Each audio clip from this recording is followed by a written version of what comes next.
think about how much jail time, if any, Aaron Dean will spend for killing a Tatiana Jefferson. Hello, everybody. I'm Heather Hayes. It's 9 o'clock. Today, jury members heard testimony in the sentencing phase of his trial. That included testimony from the psychologist who did an assessment on Dean before he was hired as a police officer. That psychologist said Dean was not fit to be a cop. We also heard from Dean's family, who worked to portray him as a man full of compassion. Fox 4's Macy Jenkins has the details on that, plus really this kind of bizarre moment that played out in the courtroom. Macy? Hi, Heather. Well, listen, this trial has proven to not only be emotionally charged, but unpredictable. From the surprisingly short amount of time the prosecution spent on presenting their case, from the 4-day break to the 4-day break in the trial, and then to Dean taking the stand and testifying in his own defense. And now we have the sentencing phase. The jury did not come to a start to deliberate today. Rather, they will pick that up on Monday, pushing this trial into a third week. Good morning. Both sides ready for the jury? State's ready, Your Honor. After 6 days of testimony and 12 combined hours of deliberation, the jury in Aaron Dean's murder trial is not finished just yet. Jurors still have to decide Dean's sentence after finding him guilty of manslaughter in the 2019 death of a Tatiana Jefferson. On Friday, jurors heard very personal testimony focused on two people, Aaron Dean. Aaron didn't break rules or anything as a young person or a teenager. And a Tatiana Jefferson. I was the aunt that bought things. Tay was the aunt that played with the things that I bought. For the first time since the trial began, Aaron Dean sat in the courtroom as an inmate, somewhat emotional just before the proceedings began. With Dean facing 2 to 20 years behind bars, the prosecution called a forensic psychologist to the stand, who conducted personality testing with Dean in 2017 prior to his hire as a police officer. My conclusion was that he was not psychologically suitable to serve as a police officer. And why is that? Because the results had suggested that he had a narcissistic personality style that would inhibit his judgment, decision-making, interpersonal abilities, and would make him more likely to engage in behaviors that could put himself and others at risk. Dean would later appeal that assessment and passed a different one, ultimately joining the Fort Worth Police Department. The state also called a woman who filed a police report against Dean 18 years ago. She says he groped her. He pulled his hand away. He asked me not to tell anyone what had happened, and I grabbed my bag and I left the room. Jefferson's brother Adaria's car took the stand, describing the trip his sisters took to visit him while he was stationed in the U.S. Navy in San Diego. We took a cruise on the water, so the naval base. How long were they out there? I said about a week, sir. Did Tatiana enjoy it? Every bit of it. Was that one of the last times you saw Tatiana? That was the last time I saw my sister. Dean's defense team called 7 character witnesses, among them his church members, his mother, and 2 of his siblings. He's smart. He's a hard worker.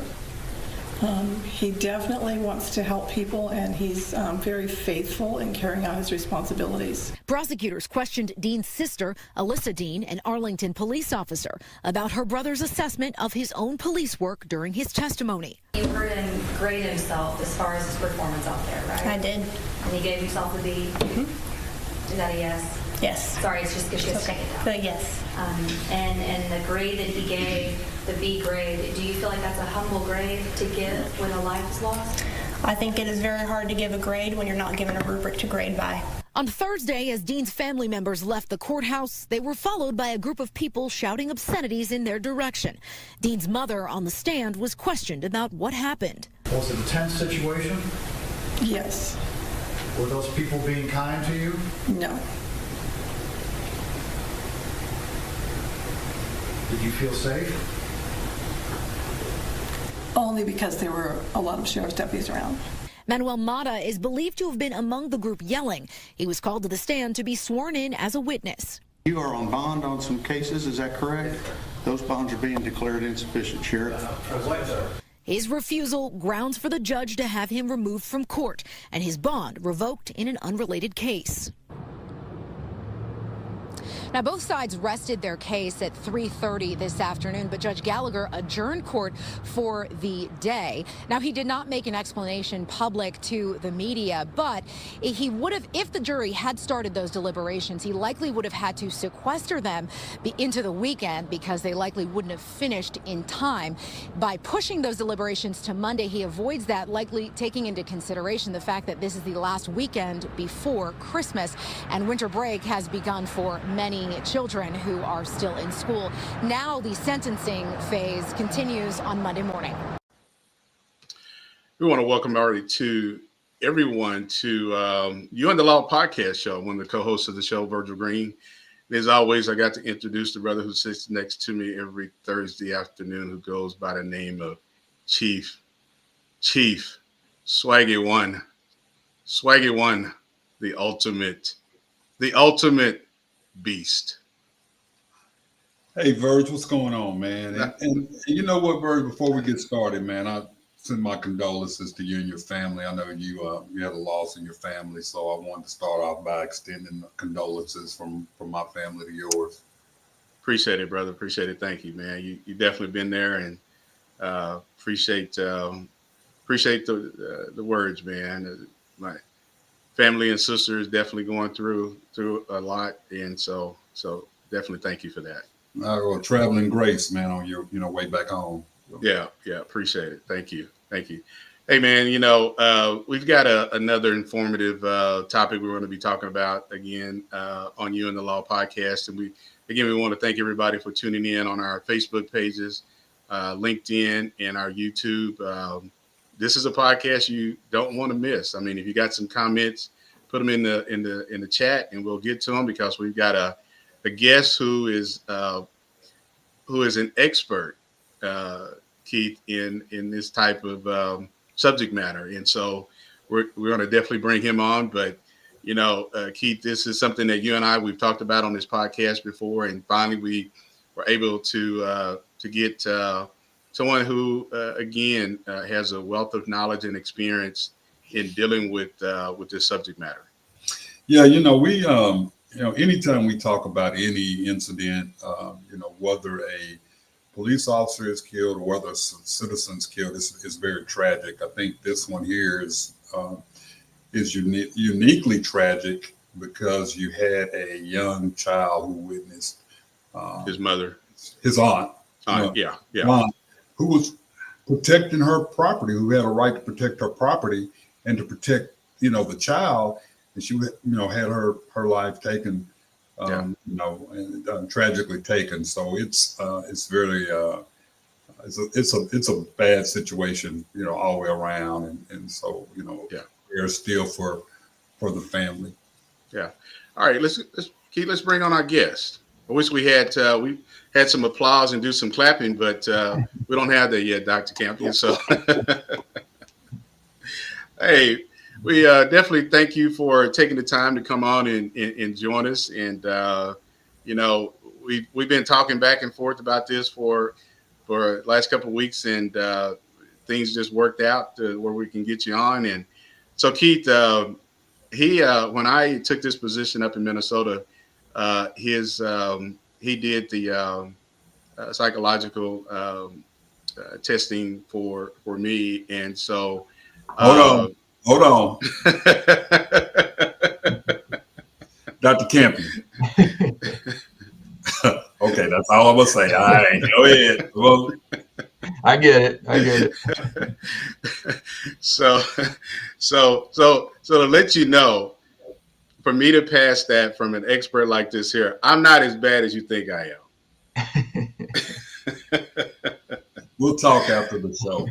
Yeah. All right. So I don't know if you want us to call you Doctor or Tom. Tom. Tom's good. Tom. Yeah.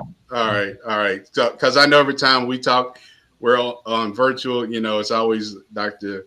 Campion. So I definitely want to respect that title that you have. So why don't you share with our guests, our listeners, a little bit about yourself, where you're at, and how did you get into this profession that I know you're real passionate about, and what you and your associates do? Yeah, well, I appreciate it. I really enjoy the podcast. I've been catching up on them, and it's really good. Thank you. Really very helpful and very informative, and I think it's really balanced too. It gives some really good grounded insight to things that we're dealing with in the law enforcement community. So I really appreciate that. I can't see I started the practice. My father started this practice in the 70s, and so he is. Okay. With us, he's a licensed psychologist. Retired. He retired back in 2010, ultimately. Mm-hmm. And even when he started, which really in the public safety psychology world was late 70s, early 80s, did really stuff like this kind of start getting going.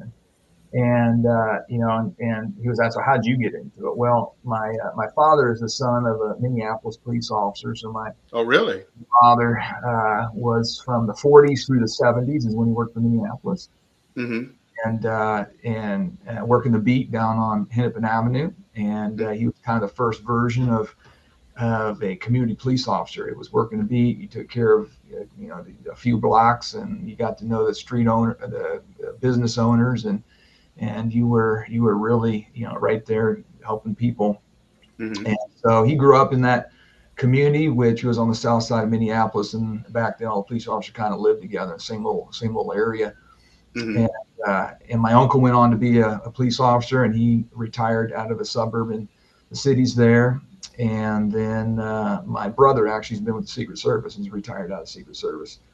So there's been a little bit of a family kind of history in the public safety world. But my father did a little bit of law enforcement himself at Minneapolis Park Police back in the 60s. He was a teacher during the year and then helped out in the summer in the parks.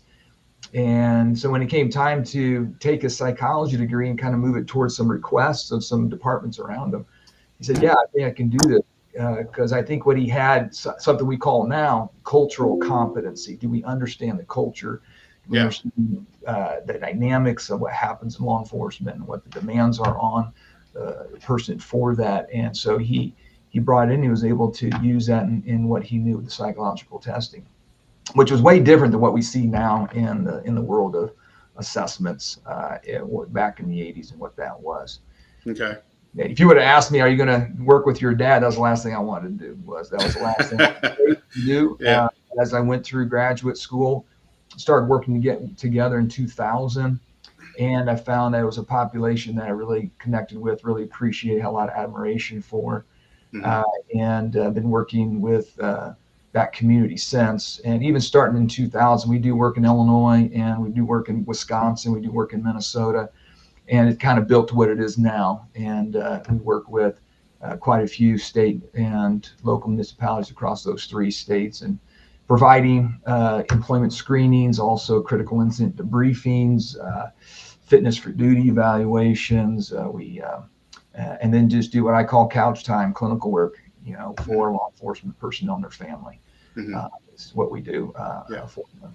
So it's been really rewarding.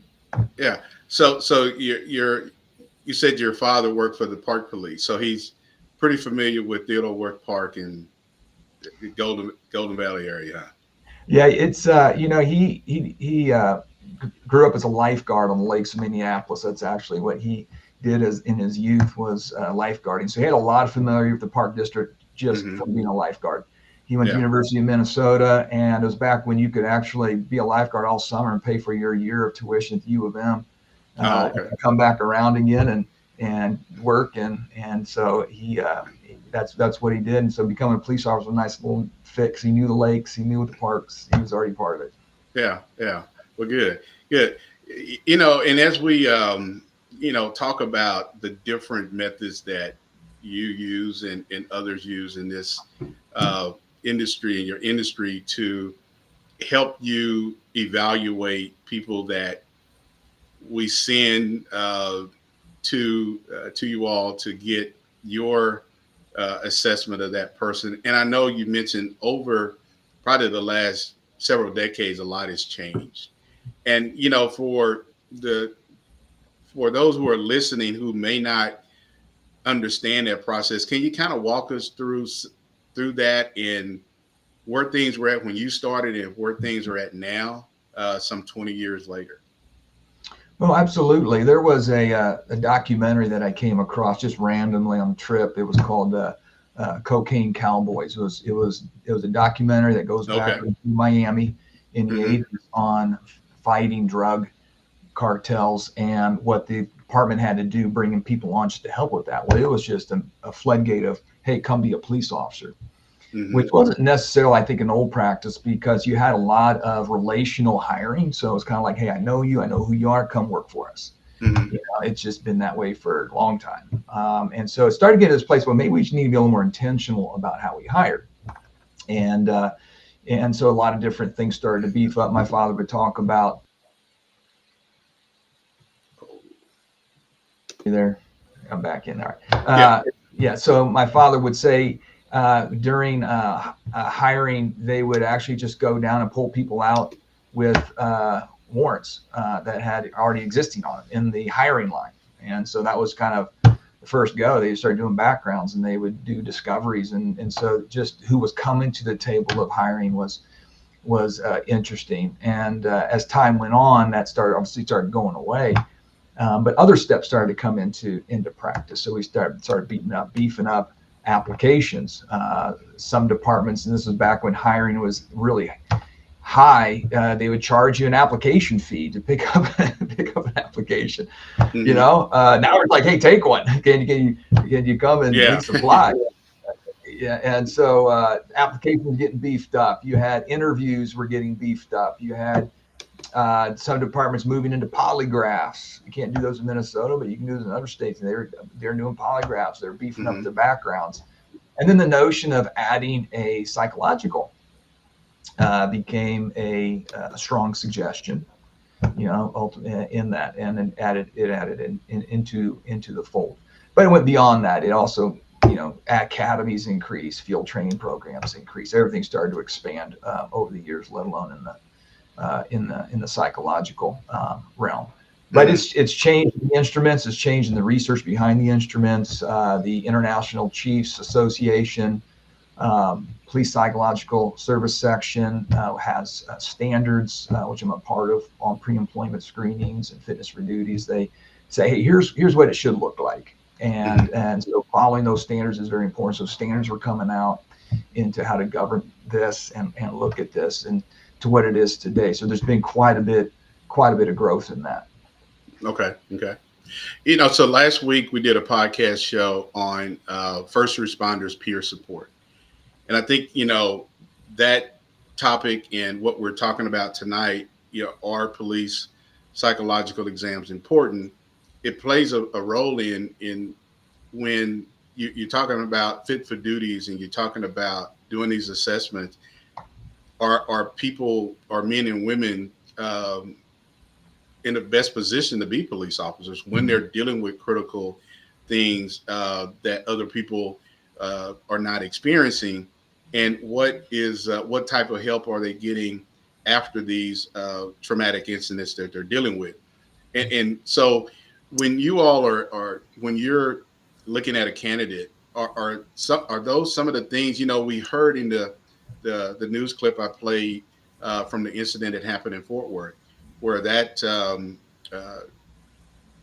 doctor said that this person wasn't fit. He basically saw there were some things that wouldn't make him a good police officer. Can you kind of speak on some of that, of what you've experienced in your profession? Yeah, and I think also in that clip you heard that he took it again and got qualified. So there's that, yeah. You know, there is, and so that raises the question: what's going on here? Yeah. Okay, how does that work? How does that work in this world? And I tell people, I say, here's the thing: if the psych did everything, that's all you'd do. That's really all you'd do. But because it's in the word psychology, so much gets thrown on it as the psych should have figured that out. And I tell people, I say, well, here's the reality. If that was the case, you wouldn't do an application, you wouldn't do an interview, you wouldn't do a background, just put them through the psych. Yeah. And if it gives a thumbs up, go. If it gives a thumbs down, we're out. But it doesn't. It's a sliver in the overall pie of hiring. It brings a unique perspective, absolutely. Otherwise we wouldn't do it, but it is a slice in the overall pie. What I find that if somebody's doing a psych they're doing a polygraph, and they're doing a background. That trifecta is really hard to maneuver around in good candidates, ultimately, because each one does something a little different.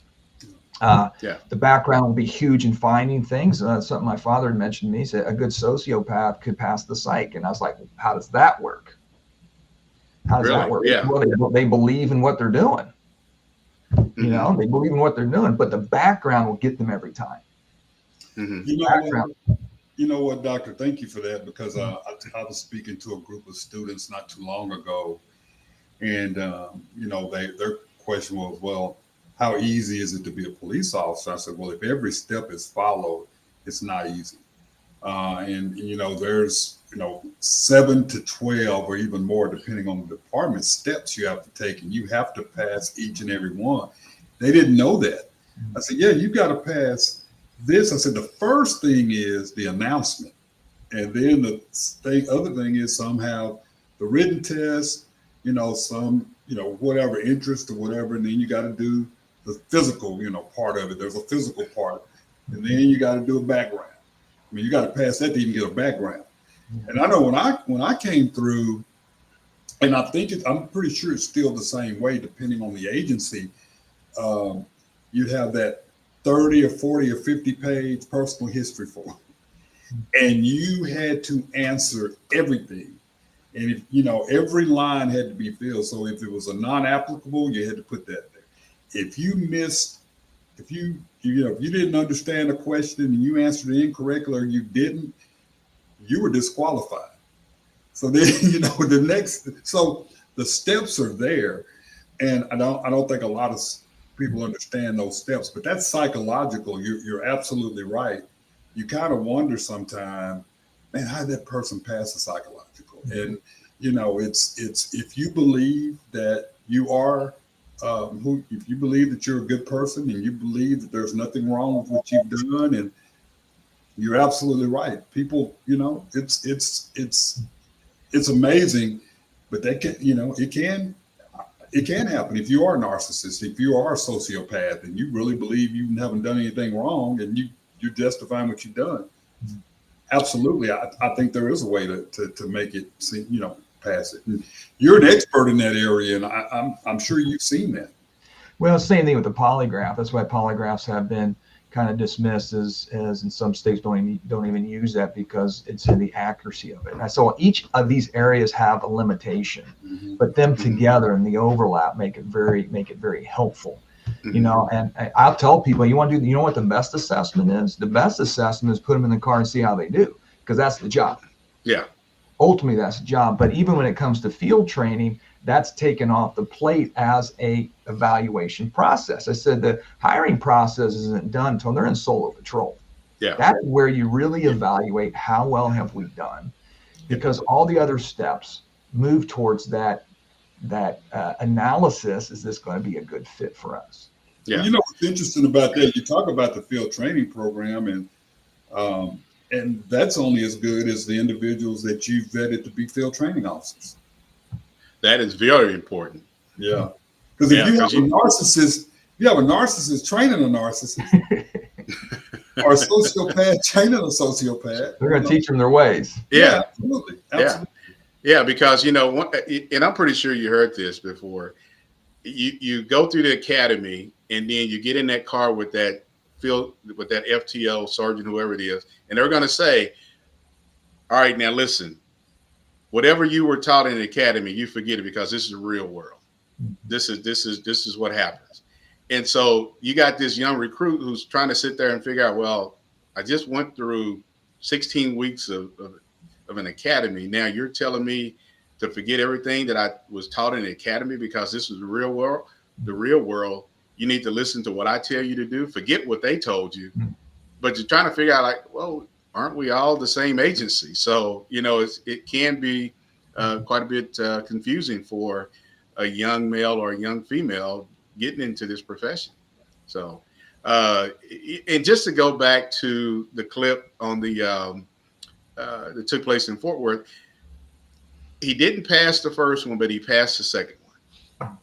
And I think this is, because a lot of things that first doctor recognize wouldn't have happened if the second doctor would have done the same thing and this lady wouldn't have lost her life.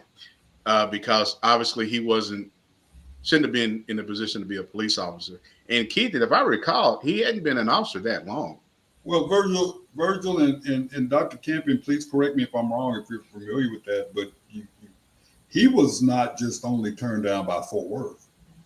He'd been turned about other agencies. I think there were some other, so I think in the background there were some others that had disqualified him, and so I think that Fort Worth was not the only department where he may have failed the psychological. I think it was one of the departments, if I make no mistake. So there had been a history of him trying to get on with departments, and the psychological test is what initially would disqualify him. So Fort Worth was not the only department that had disqualified him for psychological initially.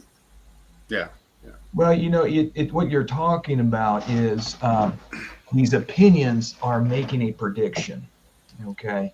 So when I tell people about the psychological evaluation, it's kind of like predicting the weather. And we're pretty good with tonight and tomorrow and maybe even the good 7-day forecast.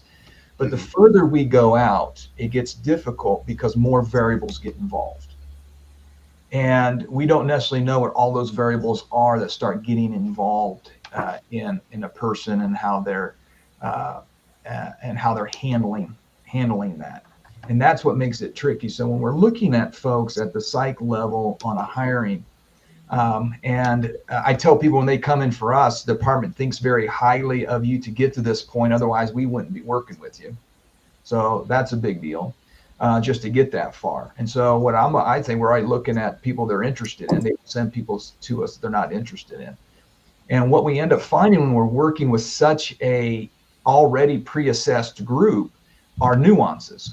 We're looking at nuances, and there's some things that really stick out. We say, hey, this is not a good fit. And there's some things that are real delicate, and there are some things that aren't strong enough to not recommend them. So what we do in our group is we spend a lot of times talking with the department about what to watch for in training, what to be aware of in training or during the academy. Some departments invite us to come in and watch people in their training, in their academy experience, and say, hey, can you give us some suggestions? What do you think about this? What do you think is going on here?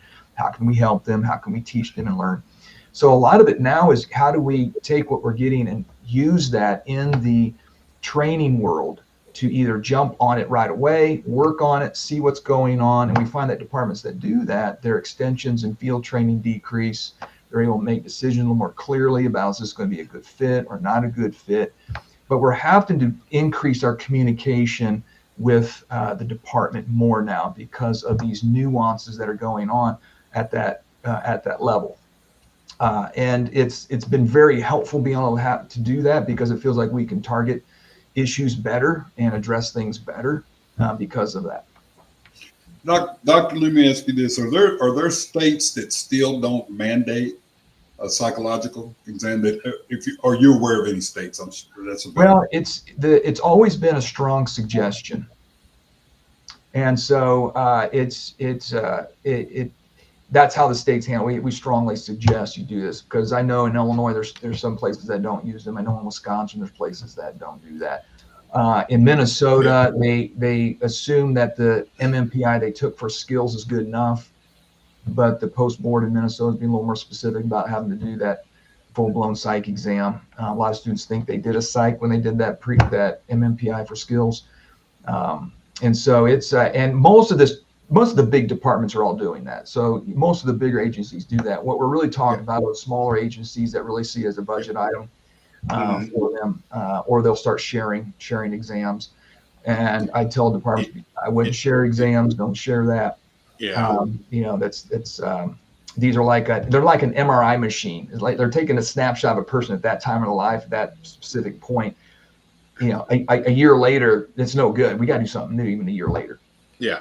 Well, and it's good you bring that up because that was going to be one of my questions to you and Keith as well. We have probably, Keith, I don't know, out of over 14,000 police departments across the country. 18. You've probably got the makeup of small and rural police departments, there's a lot. About 85%. And so, coming from Oklahoma, working in Arkansas, you don't see agencies investing, and I call it an investment, into a psychological exam with a professional to see what type of person you're bringing into that department. And I think that's why we've seen so many, well, we've called them gypsy cops, who are going from department to department, sometimes from state to state, because something happens with that department and they're let go. And then another department picks them up. And you just mentioned agencies are kind of, you got a chief who will call up another chief and says, hey, how did he do? Oh, he passed our, psychological exam. Hey, can you share that with me? Yeah, go right ahead. And now you don't know what you're getting. And so, and it's good that, that is something that, how often do you see that happening in your profession? Well, it's I see it a little bit, not very often. I do see it a little bit. I tell candidates, because the departments will usually send the candidate to me, ask for it. They'll say, hey, go to camping, see if you get your report. And I usually tell them, say, hey, you know what, you got it. It's technically property of the city that did it. They're the ones that are going to, they own it. They get to figure out what to do with it. But I'll tell the candidate, for your best interest, you want to do it again. It's good for you to have that on your file. So I tell them it's good for you, and it's good for the city. But but it doesn't. It doesn't happen very often, and in some states, I don't get it at all. Don't get that at all in Illinois. Don't get that at all in Wisconsin. So it's just not. It's not that. So we got a question in the chat. Doctor wants to ask you this question: if the MMPI is still the primary psych test used in LEO's hiring process? Yeah. So the MMPI is still used. It's still used as it's almost a gold standard. It's used a lot. And there's really nothing overly special about the MMPI outside as kind of the first out of the gate to do what it does. Originally it was put together in Minnesota in the 40s, normed by Norwegian farmers, which doesn't really capture the U.S. And so the MMPI 2 came out in the 80s. MMPI 3 is currently out and still being built in its own data. And so they're trying to move that along. But it's considered a tier 3 or class C assessment, and those are medical. Most people, when they think of psych exams, they think of things like the Enneagram, the DISC, the Strength Finder, the Myers-Briggs. Well, those are all tier 2 assessments or Bs. And there's hundreds of these leadership assessments, business development for occupational interest and placement. That's usually what people think of psych tests, think of these kinds of instruments. And then the lower one, kind of the first tier are things like what's your favorite animal, what's your favorite color, and it's kind of an icebreaker that people use. But the MMPI is a tier 3. It's a medical one. There's others like it. There's other assessments like that. And the standard set by the International Chiefs Association Psych Section says you need at least one tier 3. Ultimately that. And then the next one, they would like to have a normal functioning, some type of normal functioning. So we have one that what we call screen out issues, and then we also now want to screen in something in terms of what are some good qualities you're bringing to the table in that. Or you can do 2 tier 3s, but are you getting some normal functioning? So our process actually has 3 assessments being used with the normal function, normal assessment being added into that. Largely because if we do the MMPI and it says something, we want another instrument to either affirm it or dismiss it. And so it's kind of like comparing apples to apples, and you get a better fit that way when they go through it. Now, when they're done with our process, it's over 1,000 questions, but I tell people it's actually to your benefit you answer that many questions, just so we get a good pattern. But the MMPI 3 is still around. There's other assessments that people use. But they're all tier 3, and what makes them tier 3 are they're medical. They're geared to diagnose problems and find problems. Okay, so we got another. Go ahead, Keith. No, I was gonna ask. Was there any one particular incident? I think you covered some of this earlier. Any one potential incident or time where there was a standardized need, that law enforcement said there was a standardized need for psychological assessments? I'm not aware of one, but that doesn't mean that one did not exist. I know in the 60s is when the federal government said, hey, this is a really good idea, which I find interesting because you will not take a psych exam to be an FBI agent. You'll not take a psych exam to be a Secret Service agent or part of other police agencies. They don't do psych. I will do some for, and I clarify that if you have a mental health history, the FBI will say, hey, get something done and bring it to us to check it out. But on the federal level, they don't do it. So are they still relying more so on the polygraph? They do polys, and it's a major background process. So my brother was getting hired. They sent 2 agents, and they lived in our town for almost a month. Yeah. Virgil, if you remember, I don't know what it is now because there's such a demand, but at one point you had almost a year or so process. Yeah. Federal agencies, that's why they said, hey, you got to apply by this age because this is a mandatory retirement age. They got to process because it's a long process. Yeah. So you're right. I mean, because it is a very, very, very long. It used to be. Doctor, you said something earlier. I remember back in I want to say late 90s, early 2000s, there was an agency in the Dallas-Fort Worth area. I'm not going to name it, but they were very short-staffed. And it was, we need to hire people. And they abbreviated their hiring process. And they didn't do thorough background checks. They did the background checks for the local, but not, the national and things like that. In some cases, not even the statewide background. So they were hiring these individuals. And about a year or two into the tenures of those officers, they found out one guy had been questioned for murder. A couple of guys had robbery.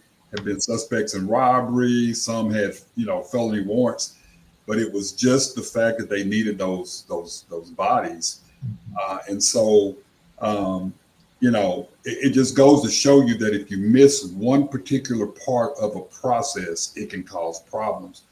But psychological, you were talking earlier, if small town chief or sheriff, if I know that it's going to cost me, I'm just hypothetically saying $750 to $1,000 for a psychological test.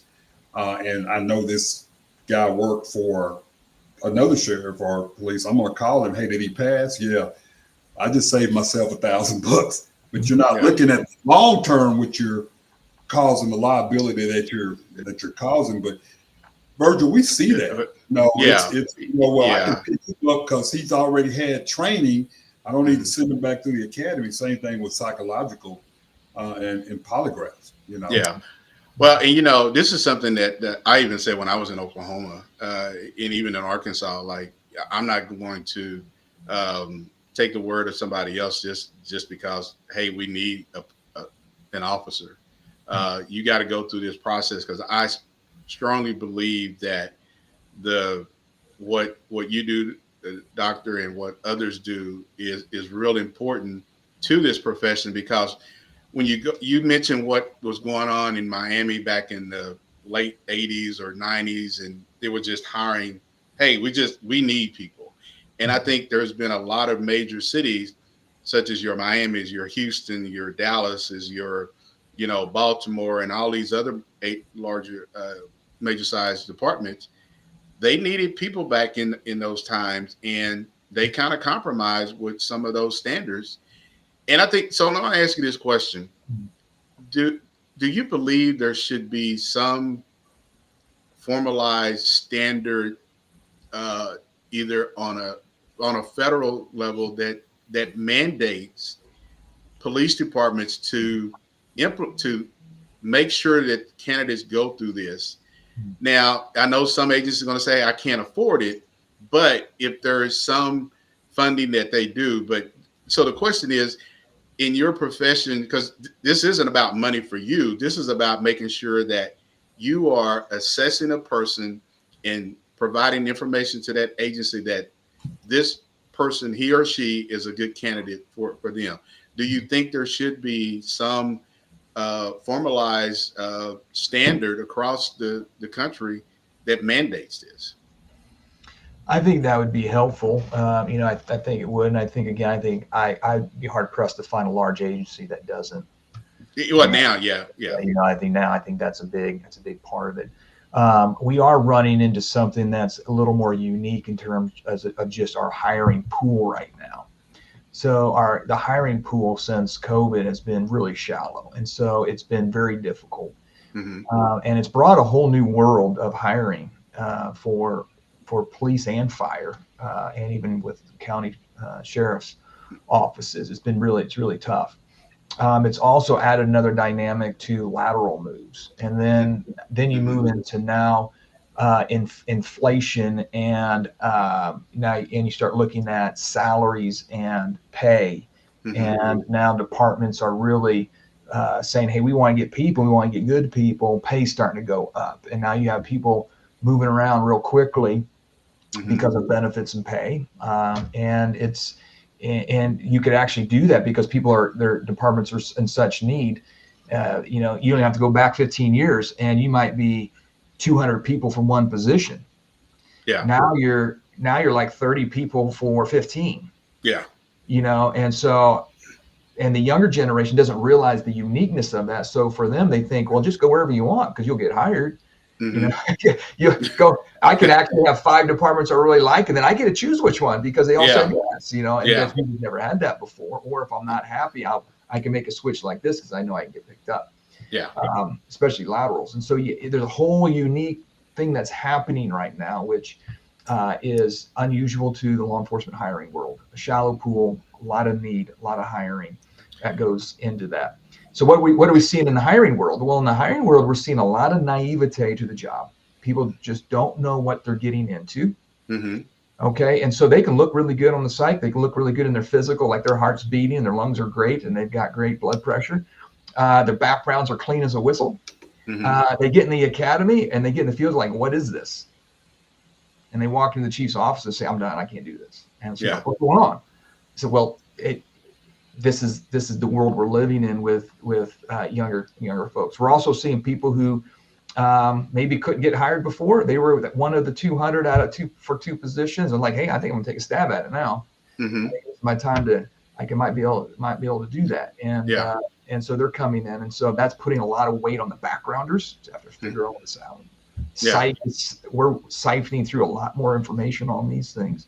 And so there's a lot of unique things that are happening in the psych world and the hiring right now. And if there could be a standardization, that's why the Chiefs Association did that with psych standards and the fitness for duty standards, also peer support standards that we put out can help guide that a little bit. But a mandate across would make sense, and I don't think it would have much pushback, frankly, because most people are doing it anyways in that process.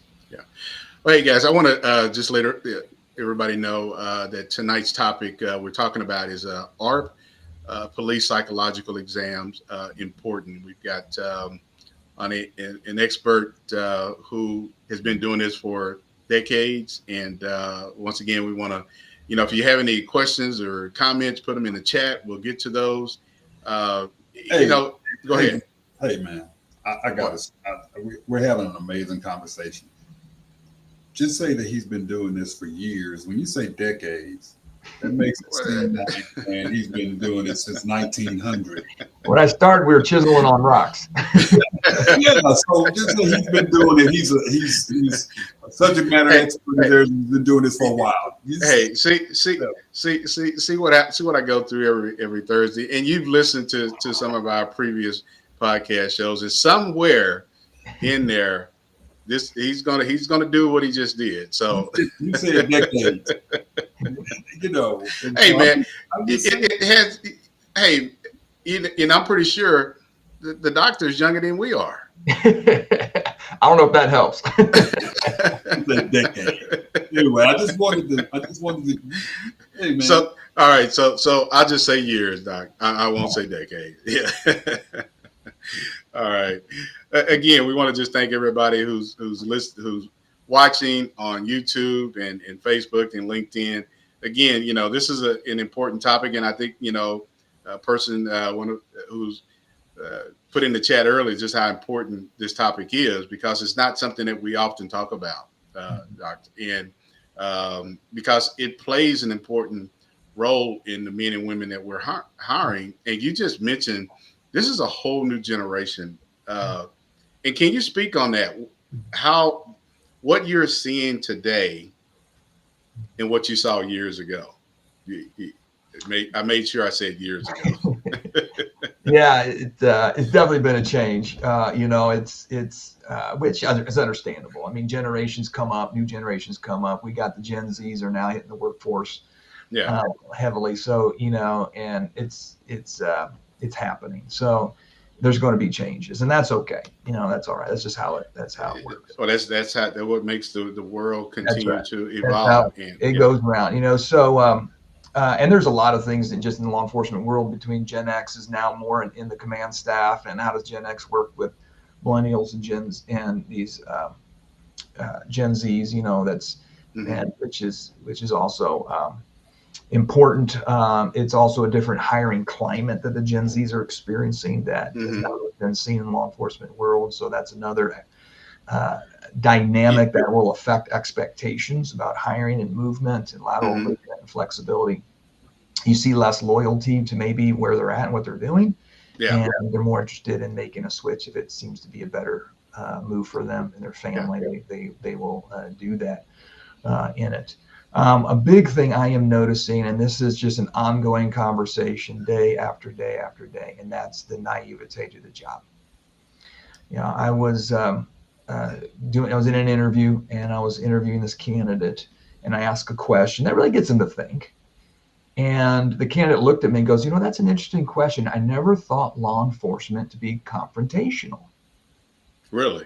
And that was a very honest comment that the candidate made to me. And I think that really stopped me, because I've never heard that before. But secondly, I think this is the level of just naivety. Not being naive to naive to the job. And so what does that mean? That means that there's going to be some level of experience that they're going to have at somewhere in this hiring process. They're going to get a deeper understanding of really what this job is.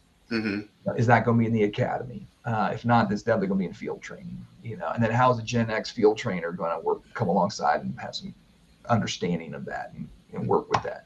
Is a whole nother dynamic. Okay. And so there's a lot of that is being seen, and we can look at potential. It's kind of like on the psych side I was saying earlier, it's kind of like we're forecasting the weather. We can do pretty good up close and say, hey, here's some things to watch in the academy. One, that they're naive and they're going to really be, that's going to be important as they gain an understanding of what they're going to have to do. And some people get into it and they, hey, this is great. I love this. I never thought it was going to be like this. And this is wonderful. And they get into it and they go. And then other people walk in again to the chief's office and say, this is not for me. And they said, I'm done. Yeah. And it happens a lot. Yeah. Hey, Doc, I had a recruit do that. I was working at the training center. Amazing recruit, top notch, very academically sound, officer safety sound, emotionally intelligently sound. And so we go through the academy. We're sitting in the graduation, and I'm watching him, and he's staring at the ground the whole time. I said, something's not right. So I go to him and he said, yeah, I'm okay. He comes in the next day and says, I was sitting at graduation. I was thinking, he said, you were right. You saw me. I was thinking, I can't do it. I thought about it. It all became real, and I can't do it.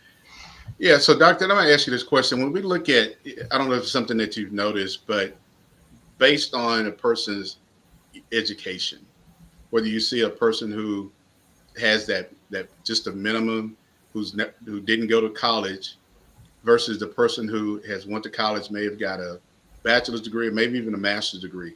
Have you seen any difference in the person with that higher education versus the person with that lesser education when you are doing your psychological exams?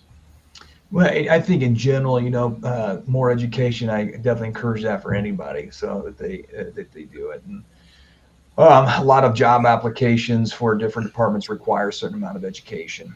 And I know Minnesota is one of some states that actually require you have to have a bachelor's degree to be a police officer, and there are some states that you just have to have a high school diploma. Some will go down to like 60 hours or associates or a certain amount of military experience, and that will all kind of constitute. What we do during the evaluation is we'll do a cognitive screening. Okay, so a cognitive screening is the best way to think of that is like horsepower of the engine. How much horsepower is there? It's not really intelligence. It's really that horsepower. What can it do? Processing, applying, thinking through, analyzing information. Because that's what we want to know when it comes to stress. Because there's been people who actually score low in the cognitive screening and have graduate degrees and are actually even their environment says they're a bright individual. Mm-hmm. And that doesn't mean it's not true. What that tells me is that they work really hard to make that happen. They put a lot of effort to make that happen. And they can. They give them enough time and effort, they can accomplish those things. The issue becomes what happens under shorter amounts of time and under more pressure. It's kind of like that truck pulling the load is going to do better with more horsepower. The more stress under the system, it'll do better. And so when it comes to law enforcement, the degrees are great because it shows self-discipline and motivation, gain some knowledge, gain some understanding, shows a lot of really good qualities, and also provides knowledge. But still behind that, can we make decisions quickly? Are we making them? Are we getting what we call the paralysis by analysis? Are we getting jammed up in our head when too much is coming at us? And so even with the education, which is good, understanding the horsepower in that stress position becomes very, very important. Yeah, I want to get to two comments in the chat. One from William, where I'll put this up on the screen. Comes up. He says, when you work, and you mentioned this, Doc, on the when he worked for the feds, he said his background in the late 90s was very extensive. He had 3 different investigators from the states of Oklahoma, Florida, and Texas. The background at the federal level also reviews a person's financial history, which in many instances kind of disqualifies some people. And I know if you're applying for the Federal Bureau of Prisons, air marshals, whatever, that is something that your financial, if you don't have your financial affairs together, you're not going to move on. So that is something that they take very serious in their process of doing a background on someone. The second question is, put this up on the screen. If a person fails a psychological exam one time, why would a second exam be a good idea for a department to take risk questions? But more importantly, why would a department hire an officer knowing that he or she failed the first psychological exam? And I think that goes back to the incident that took place in Fort Worth, Keith. Yeah, and so I answer that question because that's a very good question. It comes up a lot. First of all, it really depends on why they were not recommended. Okay, because that really is going to depend. If somebody is what we call guarded, what that means is that they are really trying to make themselves look good, so they were favoring more socially acceptable responses. What that does is it starts to invalidate the testing results. It's kind of like, if you ever done an MRI and the physician says, hey, hold still so we can get a good reading. That's what they're trying to do. They're trying to get clarity to make a good analysis. Well, what happens in the psych world, if you're too guarded, we can't look at the clinical scales as clearly as we would like in order to give a sound recommendation. So we'll say we can't recommend you. Now, that can actually be adjusted very quickly depending on your approach. So if you're willing to now go into and take the assessment, in a more transparent way and be more transparent in your responses, more authentic in your responses, we could actually get an accurate profile and then read the clinical data, and it can be a different result in that. Sometimes it might be maturity. They just need a more life experience. You know, because people ask me, when should they be reevaluated? And you know, again, 15 years ago, if they came back through a hiring cycle, that could be another year and a half.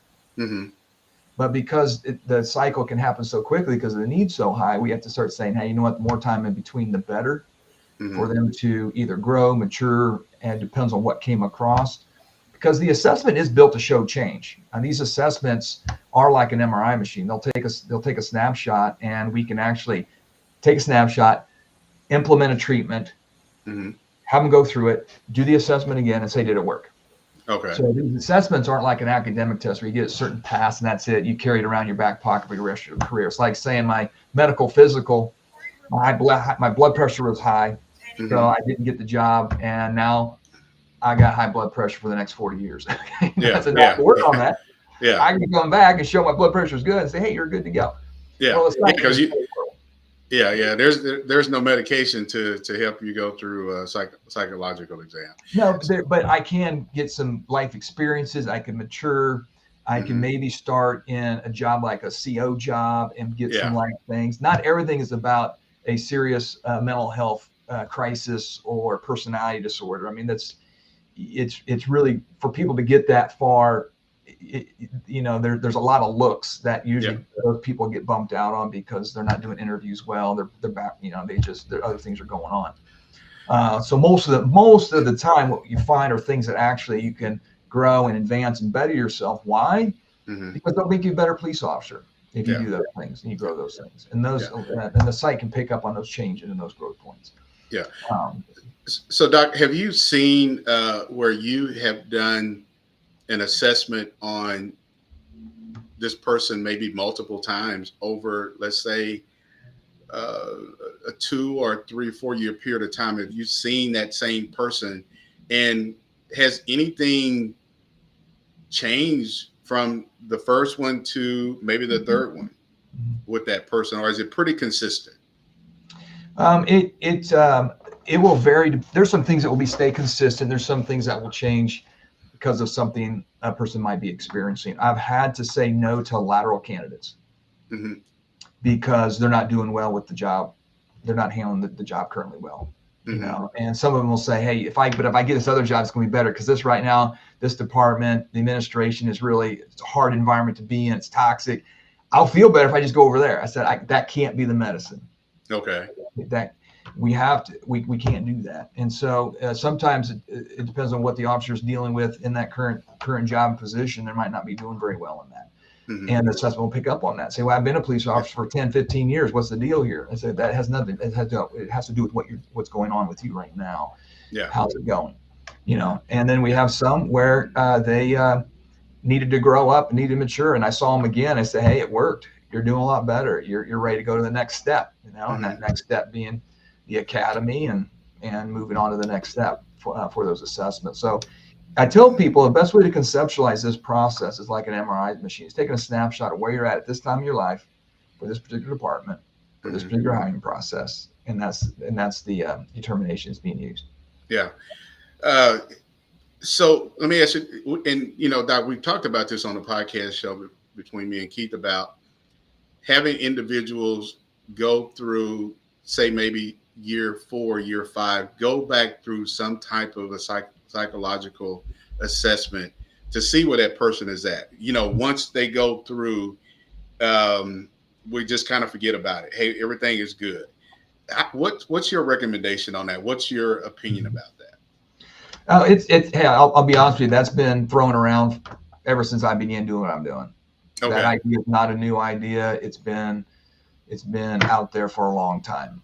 What we're trying to do now is do more wellness checks. Okay, wellness checks are helpful. Okay, right? They are helpful.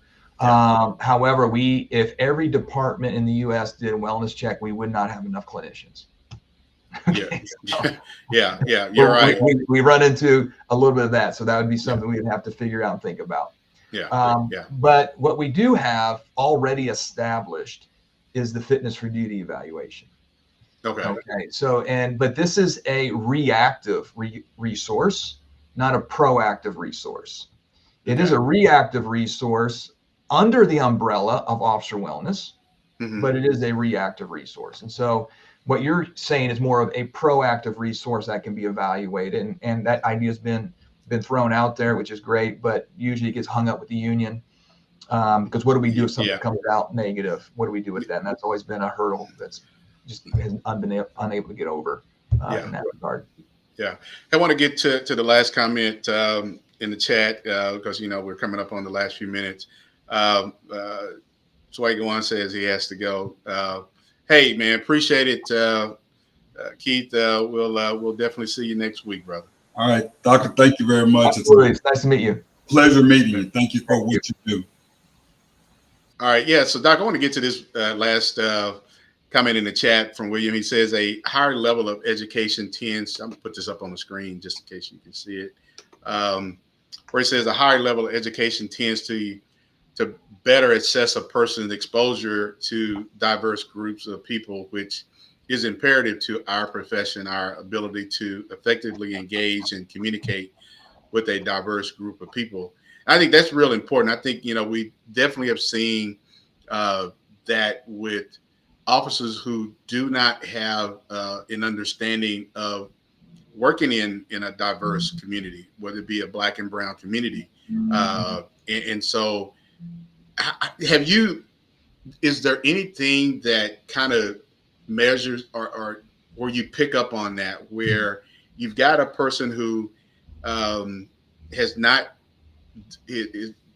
had an exposure to different diverse groups of people? Yeah, I love any experiences people can have to increase their exposure to diversity. It's huge. And many times that first exposure is college. Yeah. Or even junior college, community college. It's just being outside of my normal place. That's a lot of the times the very first place that gets exposed. Or the other one is a job. Maybe they take a job and they're working with a lot of people around them and they experience diversity through employment. They find that. But it's one of those things where even when we're doing the psychological exam and we're looking at life, okay, people say, what do you mean by that? So we're looking at that maturity, that understanding, because you're being asked to go into a space where you're going to be the authority, and society, the city, the county has given you a level of authority that's pretty significant. So if you've been in the basement of your parents' house eating chicken nuggets and playing video games, okay, we haven't moved into life. You haven't. See, and that people say, so that would disqualify somebody. Say, yeah, sometimes that would, because they're not going to understand what they're walking into. Then you have some people, they went to school, or they did a trip overseas, or they did some humanitarian stuff, and they traveled a little bit. They did some things that showed this willingness to step into other things and understand other things. And you can find that out with people in terms of just their general life. What have they done in their life? How have they branched out, and what have they done? And you'll see a lot of that in backgrounds. Backgrounds will ask volunteer stuff. Have you ever volunteered doing anything? Which I think is great, because what that's showing is the person's willingness to step into other things and be a part of something where they can get that exposure. Yeah. Well, Doctor, just want to ask you this question. Something, maybe not a question, but just a comment. One of the things that we kind of don't want to discuss in policing is that elephant in the room. We've seen across the last, several years, decades, where incidents have happened in the Black and brown community, and you've got people are saying, if you notice this, why is this person still walking around with a badge and a gun? But then when you look at that person, and that person really doesn't have any connection to the community, they may live outside of the community that they're policing. I think it's really important that that person has to have some knowledge, some familiarity with the people that they're working with. And this isn't just about enforcing the laws and ordinance. This is about, it would go back to protecting and serving. Yeah, there are some bad people that we need to arrest, but at the same time, this is a service job. And I think we've kind of lost some of that because, and maybe get your opinion about this, is this because just the demand for police officers versus we need to kind of take our time and make sure that we are bringing in the right men and women for the jobs that we are asking them to do? Because when you give a person a vehicle to drive and you give a person a badge and a gun and all this authority, that's not always a good thing to do. Yeah. Well, a big part of what you're talking about is really solved relationally. And so if we look at that as really the answer is if I am relationally connected to somebody, I will think differently about their welfare. Yeah. We just do. And depending how big that relationship is, how big I'm concerned about their welfare. So you can see that circle from marriage to children to extended family. You can understand as that ring goes out, my interest in well-being. And that's not being a cold human. It's just how relationships work. Yeah. Well, and you just mentioned, if you're not a parent, and I don't want people to just say, well, just you have to be a parent to understand kids, but I think you have to. We all have been kids. We all have went through that. But I think when you have an understanding of what a single mom is dealing with two young boys, and they're just not doing what they're supposed to be doing, and you cannot come in and try to help with the situation that this parent is dealing with, because you can say, well, I don't have any kids. So how can you relate to that? And I think that's real important, that you have somebody who, just because you don't have kids, you got nieces and nephews and friends or whatever. I think that's another piece that's missing from what we do, is that how are you're going to deal with these issues. Are we providing you with the tools to help resolve some of those issues? Well, what you're talking about is the difference between sympathy and empathy. Exactly. So sympathy is, hey, I've got kids, I know the struggle. Empathy is, I don't have kids, but my relationship with you helps me understand your struggles. If I don't have that relationship with you, I could be indifferent. I can actually depersonalize it. But if I have that relationship with you, now I can empathize with you, even though I've never had kids and I'm only 22. Okay, so I can have that. If that's what we're teaching officers to do, is say, build relationships. Yeah, that's what. That's big. That's very helpful. Yeah, exactly. Well, hey, Doc, man, this has been great. We definitely went over our normal time, but when you're having a good conversation, it's definitely an informative topic. I think the more we can probably talk another hour about this here, and I think this is something I definitely want to get you to come back on.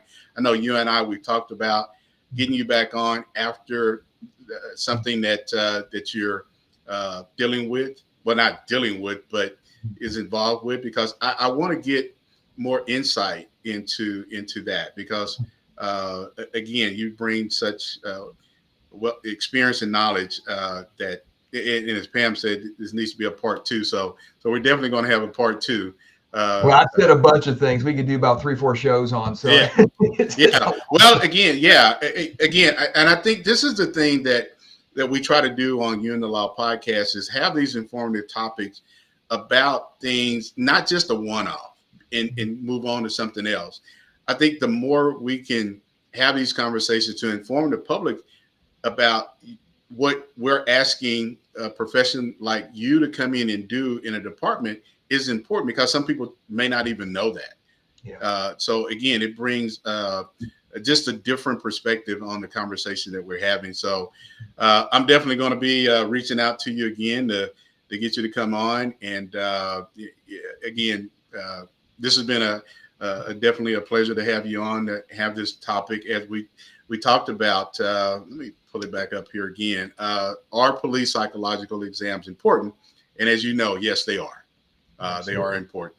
It plays a important role in that background of that person that we're looking at. So again, Doc, appreciate it. Thank you. And again, we want to make sure that if you miss any parts of this podcast, definitely go to our website, www.youandthelawpodcast.com. That's www.youandthelawpodcast.com.